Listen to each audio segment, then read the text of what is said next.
นี่แหละครับสิ่งผมเบื่อหน่ายเพราะว่ามันประเภทแบบว่ามากู้หนี้ยืมสินผมแล้วก็ถึงเวลาก็ใช้บ่ตรงเวลาหาบ่มาตรงเวลาก็ต้องให้ผมโทรไปเองว่าเป็นจั่งใดเอาจั่งใดเพิกเฉยไปผมก็อยากได้เงินผมคืนแล้วบาดนี้เพราะว่าผมให้โอกาสแล้วก็ยังบ่ปรับปรุงแก้ไขในตัวเจ้าของอยู่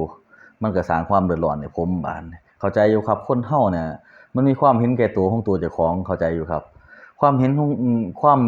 นแก่ตัวของตัวเจ้าของน่ะมันไปสร้างความเดือดร้อนให้ครอบครัวผู้อื่นแทนที่โอกาสที่เขามีอยู่เงินที่เขาให้ไปน่ะในความช่วยเหลือยามตัวเจ้าของลำบากเนี่ยมันสิพัฒนาให้ตัวเจ้าของขึ้นมันบ่พัฒนาทีนี้ผมก็อยากได้เงินก้อนนั้นไปให้ผู้อื่นซะให้เขาพัฒนากว่านี้ซะมันเสียเวลามันเสียโอกาสผู้อื่นไปหั้นนะจังว่าผมอยากถอยในพวกบ่มีความรับผิดชอบนี่ เฮ็ดจั่งใดก็อยากผมก็ต้องไปเคลียร์ให้มันได้นั่นล่ะครับเพราะว่าปัญหานี่อุปสรรคนี่ถ้าให้ผมแก้ถ้าให้ผมปรับปรุงแก้ไขอยู่แล้วเรื่องพวกนี้ผมบ่อยู่นิ่งเปล่าๆหรอกครับนี่ล่ะคือนิสัยของผมหั้นนะเพราะว่านิสัยของคนบ่คือกันสันดานของคนบ่คือกันผมเข้าใจอยู่แต่ว่าผมก็สิเอานิสัยที่เขาเฮ็ดกับผมนั่นล่ะกลับคืน